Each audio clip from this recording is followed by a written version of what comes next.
Hello, hello, hello, hello. I thought I'd come live today and talk to you about primers, and I want to invite Sarah Pelly on, but I'm going to have to come around the table and play about with the screen because I can't get there. See, my arms aren't that long. Right, where's Sarah Pelly? She has to come up in comments, doesn't she? Sarah, why are there no comments? Oh, here we go. Right, there you go. So I need Sarah. Sarah Pelly, where are you? So I can see Catherine is watching, and I could bring her on camera. Well, I'm going to sit on the table now. I could bring her on the table, but I need Sarah Pelly. Sarah Pelly. What is happening? Don't you hate Facebook? Here she is. Hello. Right. Oh, Sarah's not letting me. It just says like or reply. Is it because you come on as your page? You might have to come on as you. See, Sarah, the other Sarah Lambau. I can never pronounce your name, Sarah. I can bring her on camera. I can't bring Sarah Pelly on camera. Come back, Sarah Pelly. Anyway, can I just start without her? Hello, Roxanne. Right, where is she? Hello, hello, hello. Right, okay, I'll just wait for her. So what we were going to talk about, and I was just saying to Sarah the other day, hi Sarah, is the massive confusion between all the different primers. Why do you need primers and what for? And we'd kind of narrowed it down to 2 types of primer, and it would just be more fun if Sarah was here to chat too, but might have to do it on my own. Anyway, here, Ricky. See, could bring him on camera. Or her. Anyway, so basically there's 2 reasons to prime, and people get really, really worried and concerned and about priming, and to a certain extent, hi Oki, people prime more often than maybe they need to. So that was the reason why I wanted to go live and talk to you about that today, was because people prime, sometimes unnecessarily. So we're all, want to use nice eco-friendly paints with, low VOCs or virtually 0 VOCs. You can't say 0 anymore. And then you kind of ruin it because you've gone and used some nasty primer unnecessarily. So the 2 reasons for priming. 1 is for bleed through, and 2 is for adhesion, or for trying to make things stick to a surface that you would not normally necessarily think that you can paint. So, hi Claire. I'm waiting for Sarah Pelly, but I don't know where she is. Anyway, I'll bring someone else on if she don't hurry up. So anyway, we were just talking, Claire, about priming and the 2 reasons for priming. So the first is for bleed through. People worry about this a lot and just prime things when maybe they don't need to. So usually the woods that need to be primed because they are going to bleed are kind of dark woods and redwoods, and knotty woods such as knotty pine. So a redwood would be like mahogany, that type of thing. And you really only have to worry about whether something's going to bleed if you're going to be painting it in a light colour. So if you were to be painting a mahogany chest of drawers in black, it's very unlikely that, if there was any reaction, that it would have any effect on your paint. You really wouldn't see wouldn't notice a difference in colour. So there are a good few ways of testing for it. None of them are completely infallible. If you want to be infallible, then actually prime it. So one of the ways of doing it, especially obviously if you're going to be painting it in white, is to get your paint. And this is a trick that I learned from Sarah Pelly, which is one of the reasons why I wanted her on here with me. Let's see. She's still not there, is she? I'm just going through the comments. I'm sitting on the table now. There she is, Sarah Pelly. Bring them on camera. Are you? It just says adding. Shall I just keep talking without you? I'm trying. It says bring them on camera again. Adding. I press the green thing, bring Sarah on camera, add. Can't bring Sarah on camera. There's already a guest in this broadcast, which is Sarah. Come on. Oh, I don't know. Don't you just hate Facebook sometimes? it can be so brilliant, and then at other times, well, I'll just keep going. So the trick that I learned from Sarah was, if you want to find out whether or not you think your wood's going to bleed, get a bit of the paint that you're going to use and swipe it in an inconspicuous place, or a place where you can just sand it off afterwards. Just do a little swipe of the paint with your finger. Leave it 10 or 15 minutes. Go back and have a look. No answer from the live video guest. Go and try again. Can't bring Sarah on camera. Oh, well, add me again. Yeah, I'm trying. It says, says can't bring Sarah on camera. There, oh, here we go. Oh, can't bring Sarah on camera. Well, this was good, wasn't it? Oh, I don't know. Like I say, bloody Facebook, when you want it to, when you expect it's going to work. Right, don't know. Bring them on camera. Right, add. Ooh, oh, God. I give up. I just want to lay down and die. Right. So anyway, Sarah, I was just saying that your trick about swiping a bit of the paint and seeing whether or not it changes colour. So if it's a very light colour, it will either go pink or kind of yellowy, and then you know that the wood is having an effect on the paint, and that is when you need to prime. So just stand off that little bit that you have just that little bit of paint that you've just put on there, but you still need to do all the same prep as usual. You need to clean your piece, you need to scuff sand it, do the test, and then prime. Now, the only primer that we recommend for completely blocking bleed through is the Zinsser Bin Shellac. That's back to front there, I can tell, but it's quite easy. BIN, and it's in the red can, and it must contain shellac.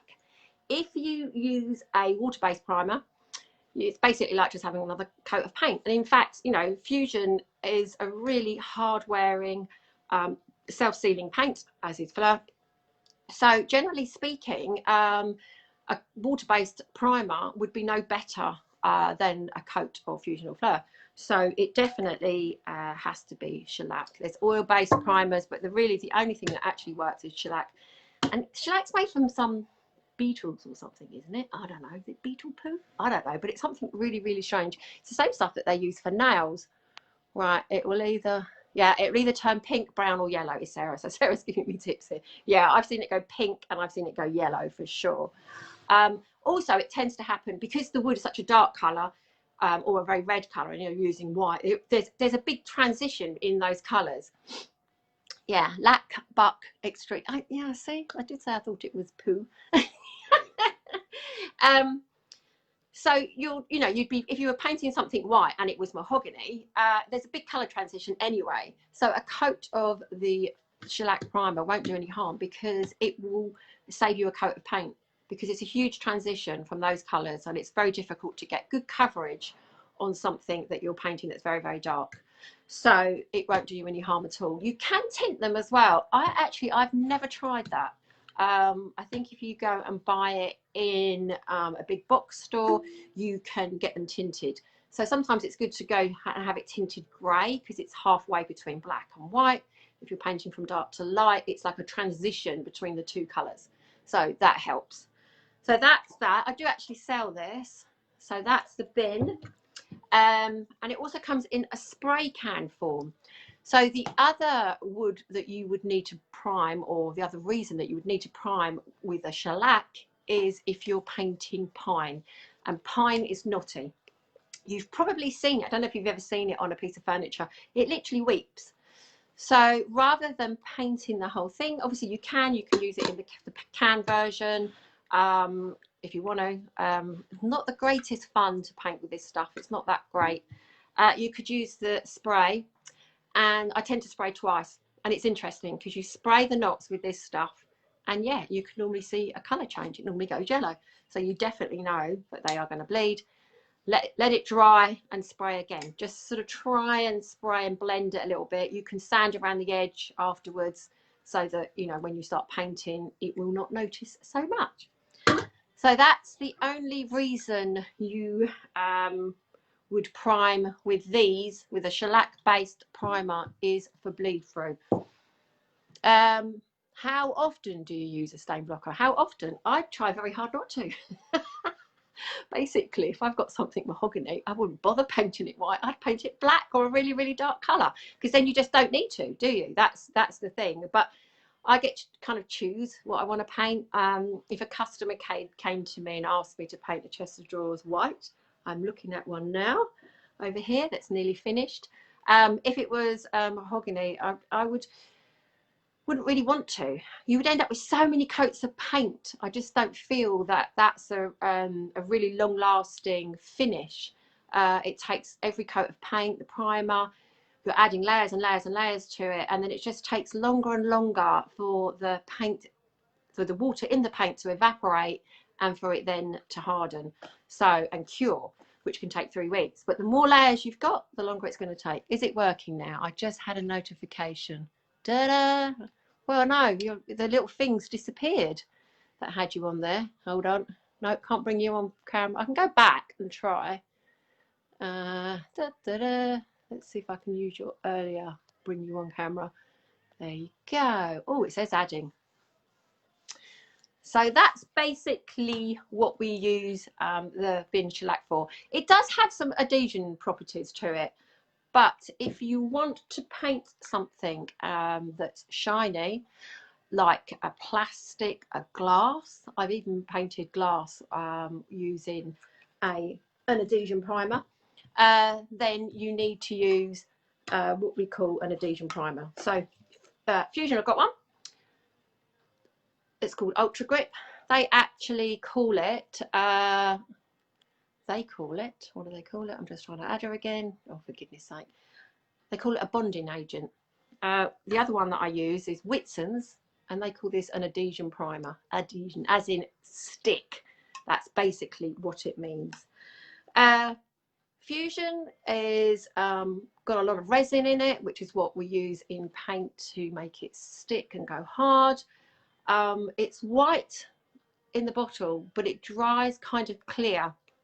And just watch out for your brush strokes when you use this, because if because you can't see them always, you then go to put your coat of paint on, and you can quite often see that you've left quite a lot of texture behind. A lot of people roll it on.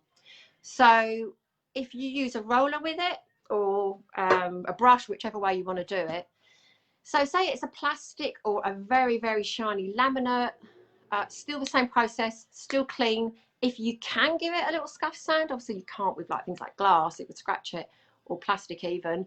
But sometimes, you know, people use an adhesion primer on, you know, like a very, very thin laminate or something, or a fake, what a lot of people call laminate. Laminates means a thin layer of wood, but we tend to think of laminates these days as fake wood, like a plasticky looking, a photocopy, a photo of real wood, made, you know, so made to look like real wood, but in actual fact it isn't. So you need something to make it stick. So when you use Fusion's Ultragrip, if you see it lace, again, this is something I heard from Sarah, which basically means when you put the Ultragrip on, if it kind of separates and goes all lacy, it's not still not sticking. So you will need to leave it 12 hours and apply another coat. There are very few occasions when no adhesion primers will work, and that's because a lot of new factory furniture are sprayed with silicone for protection. So that stuff's like almost impossible to remove. You would have to use sort of white spirit or methylated spirits, something like that, to get rid of the silicone before you can use something like an adhesion primer. That's very rare, but you know, you learn something new every time you try and do a new piece of furniture. So that's Ultragrip by Fusion. And then Whitsons, Kate Whitson is the distributor for Fleur, so I've got to know her a lot better lately, and they've come out with some of their own products. Nick, who's their scientist, crazy scientist, they formulate their own products. So they have got this adhesion primer. And what's interesting about this one is it's white. So I had to use it on I decided to use it on a really, really dark piece of furniture the other day, and I was painting it white, but it was really shiny, and I thought, I'll test this stuff out. And what's nice about it is white, and it's slightly, chalky is not the right word, but it's quite painty. So you can definitely put it on and sand it afterwards. It's got a really nice finish to it. So that kind of, helps with that as well. So those are the two reasons to prime. One, it's for bleed through, and two, it's for adhesion. You will never ever have if you've got something very, very shiny, it's man-made, it's not going to bleed. So you would never have to use the bin as well. So what I'm trying to say is you never ever have to use both together. I've seen sometimes people say, I did this and then I put this product on, and you just think, oh my goodness, your furniture is going to end up this thick. You're kind of asking for problems because there's just so many products there and so many layers. So two reasons: bleed through, you use a shellac; adhesion, you use a bonding agent or an adhesion primer. Those are the only two times, and you never ever need to use them both. So if you had a mahogany piece of furniture and it was bleeding, it's wood, it's real wood, so you're going to put your shellac on it, but there is something there for paint to grip to. There's still a bit of texture, there's something there for it to grip to, so it doesn't need any extra help for adhesion. All it needs is help with the bleed through, although like I say, bin does have some adhesion properties as well. And then with something shiny, it's not going to bleed because it's shiny and it's plastic and it's artificial. So that's when you need the bonding agent. Does that make sense? I've been meaning to do this for ages because it drives me absolutely insane. In fact, I have these keyboard shortcuts now. And when people ask me about it, I can copy and paste or use this keyboard shortcut, and it has, there are 2 reasons for priming. And that's basically what I tell them. It's a long meander, but to a certain extent, the other thing is just test. If you don't want to use a primer, test it. If something's a bit shiny, generally speaking, if you can dull the surface by cleaning it really well, degreasing, and you can give it a scuff sand, test it. Just do 1 coat, leave it a few hours, go back, get a very fine sandpaper, just give it a little bit. Don't scratch it with your nail. Yes, it will come off, anything would. Just give it a little bit of a sand and just think, oh, that's sticking, that's not coming off. If it peels off like a sheet of plastic, that's when you need an adhesion primer. So test. You don't have to be using all these just loads and loads and loads of products. Who wants to? Like I say, some of them are pretty toxic. We want to be using a 0 or as close to 0 VOC paint that we can, and using a poor quality paint and then having to use a primer is just lots of work and just seems kind of contradictory to me when these paints these days are such good quality. You could say they have a primer built in, it's just that they are such good quality, so strong with the acrylic resin base, that they are very unlikely to bleed. So anyway, that's my opinion and from talking to other people and my experience. So I thought that might be useful. If it is, share it with some people. I'll put it into a couple of groups. Anyway, I'm never, ever, ever going to try and get Sarah Pelly to come on live with me again. That was stressful. Anyway, nice to see you all. And we're in lockdown from tomorrow. Boring. The only good thing is I can come to the shop, lock my doors. I can do all my online paint orders, which I'm still doing. Shut the doors, no one can come in and interrupt me, and I can get on and work with the radio blaring and just get lots done. Anyway, take care everybody, be safe, and has anyone heard the results of the election yet? I still can't work out what's going on. Bye.